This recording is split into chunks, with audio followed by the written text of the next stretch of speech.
kesempatan pertama akan diberikan pada calon wakil presiden nomor urut 2, Bapak Gibran Rakabuming Raka, untuk bertanya kepada calon wakil presiden nomor urut 3, Bapak Mahfud MD. Waktu Bapak 1 menit, dimulai dari Anda berbicara. Baik, terima kasih. Ini karena Prof. Mahfud adalah ahli hukum, saya ingin bertanya bagaimana regulasi untuk carbon capture and storage. Cukup? Cukup Bapak? Baik. Silakan Bapak Mahfud untuk menjawab. Waktu Anda untuk menjawab adalah 2 menit. Kita akan mulai ketika Bapak mulai berbicara. Silakan. Baik, Mas Gibran yang terhormat, regulasi itu kalau orang ahli regulasi itu tidak harus spesifik satu persatu itu, kecuali proyek pembuatan regulasi itu sudah ada, ya. Proyek pembuatan regulasi sudah ada, kita harus latih baru dibuat regulasinya bagaimana. Bagaimana cara regulasinya? Satu, membuat naskah akademik dulu, naskah akademik itu kalau mengikuti pola yang sederhana aja, pakai aja kasus RTP namanya. Kalau di dalam ilmu perundang-undangan itu, misalnya regulasi yang sudah ada bagaimana, kalau belum ada bagaimana, kemudian opportunity-nya bagaimana, kemudian kapasitas lembaganya bagaimana, kemudian komunikasi publiknya bagaimana, kemudian ideologisnya bagaimana. Itulah yang disebut PROCP dan prosedur tentu saja. Nah, itu yang akan kita buat. Kalau saya ditanya bagaimana mengatur soal regulasi undang-undang tentang karbon dan sebagainya, bukan hanya karbon dan itu. Jadi itu yang akan kita lakukan. Tetapi sebenarnya ya, yang terpenting itu bagi saya, apapun yang akan kita bangun itu kan harus ada sistem pengawasan keuangan. Barangkali Mas Gibran sudah tahu atau belum tahu juga, karena ini baru. Pada tanggal 9 Desember kemarin itu sudah ada sebuah sistem SIPD namanya, Sistem Informasi Pemerintahan Daerah, yang itu mengaitkan dengan APBN dan sebagainya, sehingga ada pengawasan terhadap uang itu, mulai dari perencanaan, pelaksanaan sampai evaluasi dan sebagainya. Nah, itu saya kira pedoman utamanya. Selesai. Cukup. Baik. Tenang. Masih belum selesai. Ini masih belum selesai nih. Kami berikan kesempatan kembali kepada Pak Gibran untuk menanggapi. Baik, terima kasih Pak. Kalau masalah SIPD ya tentu saya tahu Pak. Saya kan wali kota Pak. Saya pasti pakai SIPD untuk perencanaan anggaran kami Pak. Tapi kembali lagi ke pertanyaan saya Pak. Pak Prof. Mahfud menjawab 2 menit, tapi pertanyaan saya belum dijawab sama sekali Pak. Apa regulasinya Pak untuk carbon capture and storage? Simple sekali Pak pertanyaan saya Pak. Mohon dijawab Pak. Dijawab sesuai pertanyaan yang saya tanyakan Pak. Nggak perlu ngambang kemana-mana Pak. Terima kasih. Baik, cukup ya Pak ya. Kita lanjutkan. Silakan Pak Mahfud. Jadi begini Mas Gibran, di dalam ilmu hukum, misalnya saya tanya kepada Anda sekarang ya, bagaimana cara membuat aturan tentang tentang risiko nasional? Anda pasti tidak tahu. Jawab sekarang, coba kalau pasti tidak tahu. Karena hukum itu perlu, masalahnya dulu apa yang mau dibuat, itulah kemudian dibuat naskah akademik menurut peraturan yang sekarang ada. Di dalam Perpres itu disebutkan buat naskah akademik. Nah, akademik itu nanti dinilai bersama lalu dibahas gitu rame-rame. Nah, naskah akademik itulah yang akan menentukan bagaimana prosedur, kemudian bagaimana sebenarnya materi-materi yang diperlukan untuk itu. Apakah ini sudah ada yang ngatur, cuma namanya berbeda atau tidak. Nah, itu semua kalau Anda tanya gimana sih cara membuat peraturan, ya gampang, sesederhana itu aja. Kalau Anda ditanyakan hal baru, jadi buat naskah akademik, kita diskusikan. Nah, itu sebuah prosedur karena Anda bicara membuat hukum. Selesai. Baik. Tenang. Harap tenang. Kita lanjutkan. Kalau tadi kita sudah melihat bagaimana calon wakil presiden nomor urut 2 berhadapan dengan calon wakil presiden nomor urut 3, kini adalah kesempatan untuk calon wakil presiden nomor urut 3 berhadapan dengan calon wakil presiden nomor urut 1. Silakan Pak. waktu Anda. Bertanya 1 menit. Kami persilakan Pak Mahfud. Baik, Bapak Cawapres Pak Mohaimin, saya melihat ya di dalam visi misi Anda itu ada rayaan ICOR 45, efisiensi akan meningkat. Nah, Pak, kalau itu bisa dicapai seperti di tahun 89, 91, maka pertumbuhan ekonomi kita ini bisa mencapai 7%. Kalau 4 saja, Anda punya visi targetnya itu ekornya 4 sampai 5. Padahal pertumbuhan dengan 4 saja itu bisa 7% pertumbuhan ekonomi nasional.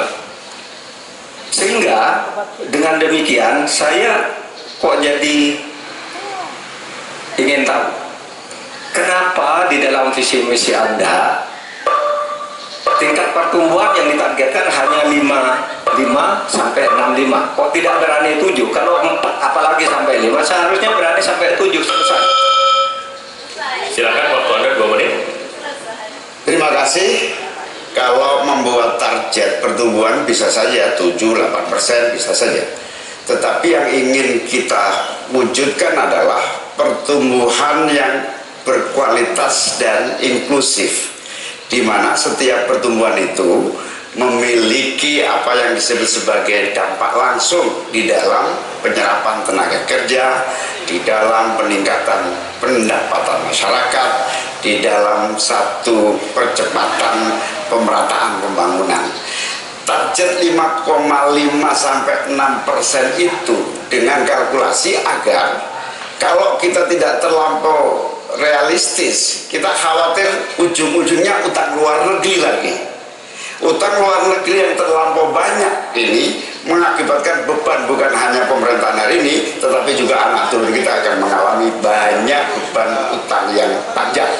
Salah satunya adalah bagaimana agar APBN kita sehat. Sekarang saja prosentasi 3.000 triliun APBN aja untuk membayar utangnya cukup tinggi, sehingga mengurangi tidak kurang dari 20% APBN kita untuk membayar utang luar negeri, sehingga target yang berjumlah 5,5% sampai 6,5% itu realistis, yang akan tidak membebani bagi proses pembangunan kita di masa yang akan datang. Di sisi yang lain, kita pasti tahu bahwa salah satu syarat-syarat pertumbuhan yang bisa sehat itu adalah apabila investasi yang masuk juga tidak menjadi beban baru bagi pembangunan nasional kita. Apa beban baru itu? Yaitu tingginya tanggungan bunga-bunga yang harus, terutama kalau utang G2G, yang menjadi beban berat bagi APBN kita hari ini dan di masa-masa yang akan datang. Cukup Bapak? Baik, selanjutnya dipersilakan untuk Pak Mahfud MD untuk kembali menanggapi, waktunya 1 menit, silakan Bapak. Ya begini Pak, kami Ganjar Mahfud itu mentargetkan pertumbuhan ekonomi kita itu 7%. Itu hitungannya mudah. Tadi saya sudah sebut di pertama betapa saya menyelamatkan korupsi yang diurus kantor langsung saya aja 677 triliun. Itu kalau dibagi ke UMKM itu luar biasa. Kemudian yang ditemukan oleh ICW sejak tahun 2014 yang sudah inkrah korupsi itu berapa? 233,7 triliun. Nah ini kalau kita pangkas melalui penegakan hukum yang benar, ini bisa mencapai 7. Tapi Anda menyimpang dari rumus yang selama ini terjadi. Kalau Anda berani dengan ekor 4 saja, Anda pasti bisa 7%. Pasti bisa 7%, apalagi 4 sampai 5. Nah ini Anda mengatakan segini, tapi pertumbuhan ekonominya cuma 5,6. Secara matematis agak kurang cepat. Selesai. Silakan ditanggapi. Harap tenang. Ditanggapi Ya. Pak Mohaimin. Tentu saya sangat setuju. Bukan hanya pemberantasan korupsi yang membawa pemasukan bagi APBN kita, menjaga kebocoran APBN kita, tetapi juga pendapatan negara bukan pajak yang juga menjadi bagian dari andalan. Akan tetapi kita juga harus realistis bahwa 7% itu bisa jadi cuma omong kosong, di mana Kenyataannya setelah APBN kita jalan sampai hari ini aja 5% yang diterapkan oleh pemerintah hari ini juga masih mengalami banyak kontraksi. Dalam arti utang luar negeri masih menjadi andalan utama.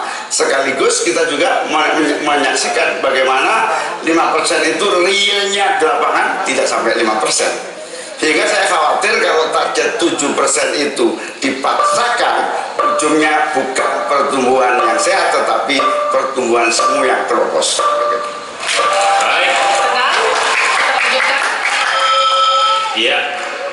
Interaksi antara 3 dan 1 sudah selesai. Sekarang giliran interaksi antara 1 dan 2. Pak Muhaimin silakan bertanya kepada Pak Gibran dan kemudian akan ditanggapi. Waktu Anda 1 menit untuk bertanya. Terima kasih Pak Gibran. Pak Gibran ini telah berhasil menjadi wali kota sekaligus pengusaha yang sukses. Bahkan berbagai proyek-proyek besar telah berhasil dibangun di Solo. Ini menjadi prestasi, tetapi kita ingin prestasi ini ditularkan kepada yang lain. Saya ingin Pak Gibran menyampaikan tips and tricks agar bupati, wali kota, dan pemerintah daerah yang lain bisa belajar agar proyek-proyek besar bisa dimasukkan di kota Solo. Bagaimana caranya ini? Cukup? Cukup. Baik. Silakan waktu Anda. Pak Gibran, waktu Anda 2 menit untuk menanggapi. Baik, Gus Muhaimin, saya jelaskan ya. Sekarang Indonesia itu sudah memulai yang namanya pemerataan pembangunan. Yang dibangun bukan hanya Solo saja. 53% investasi kita sudah ada di luar Jawa. Kalau kita pengen fair ya Gus,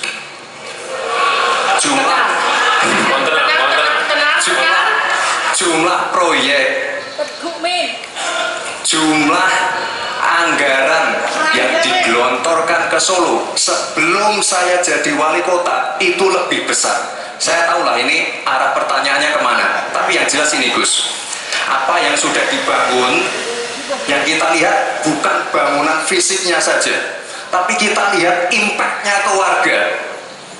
Bangun masjid menggunakan CSR dari Abu Dhabi, impactnya apa? UMKM kita sekarang melesat, wisata kita melesat. Kemarin waktu Idul Fitri, kunjungan wisatawan ke Solo melebihi Jogja, itu impactnya. Lalu kita lihat, kita punya kebun binatang Solo Safari, tidak pakai APBN, masjid tidak pakai APBN, tapi impactnya apa? Impactnya ke masyarakat. Jadi yang kita lihat ini Gus, tidak perlu tedasio seperti itu. Kita lihat impactnya ke warga seperti apa. UMKM meningkat, kesejahteraan meningkat, lapangan pekerjaan terbuka. Itu yang kita lihat Gus. Jadi tidak melihat, oh ini dia anak emas kan. Enggak. Pemerataan pembangunan itu sudah terjadi di mana-mana, bukan hanya di Solo. Dan itu fakta loh Gus. Proyek di Solo sebelum saya menjabat itu lebih banyak. Fakta itu. Terima kasih. Masih lanjut ini. Silakan Pak Muhaimin untuk menanggapi, waktunya 1 menit. Ya, yang saya tanyakan belum dijawab. Saya itu tanya tips and triknya agar investasi ataupun proyek-proyek besar bisa di sana. Sebab saya lihat itu ada 32 proyek pemerintahan pusat, ada juga berbagai program-program yang luar biasa, patut kita banggakan. Dibandingkan dengan misalnya Kota Madiun yang hanya 11%, Cirebon hanya 7%, Tasikmalaya. Kita ingin triknya apa sehingga akses pendanaan pembangunan itu bisa bersifat adil dan merata, bukan hanya bisa seluruh. Ini yang menjadi catatan saya adalah keadilan dalam melaksanakan APBN. Kalau kita dari pemerintah pusat nanti, tugas kita adalah membagi secara adil seluruh proyek-proyek nasional.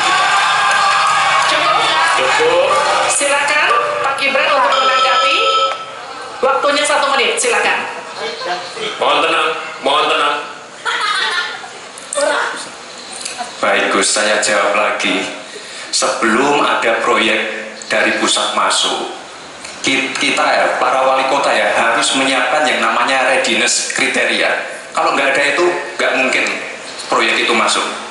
Dua, kita sebagai wali kota harus menyiapkan hal-hal non teknis, relokasi, nego dengan warga-warga, bantaran sungai, bantaran rel kereta api. Itu Gus, satu. Lalu kita juga harus berkolaborasi, tidak semuanya pakai APBN, ada yang pakai APBN plus APBD plus dibantu. Saya sering dibantu Pak Ganjar, gubernur saya. Ini kolaborasi, jadi tidak semuanya APBN, ini kolaborasi, ada CSR juga, ada BUMN juga, ini kolaborasi. Dan sekali lagi sebelum itu masuk, kami para wali kota menyiapkan readiness kriteria itu. Jadi ya saya kira ini cukup fair Gus.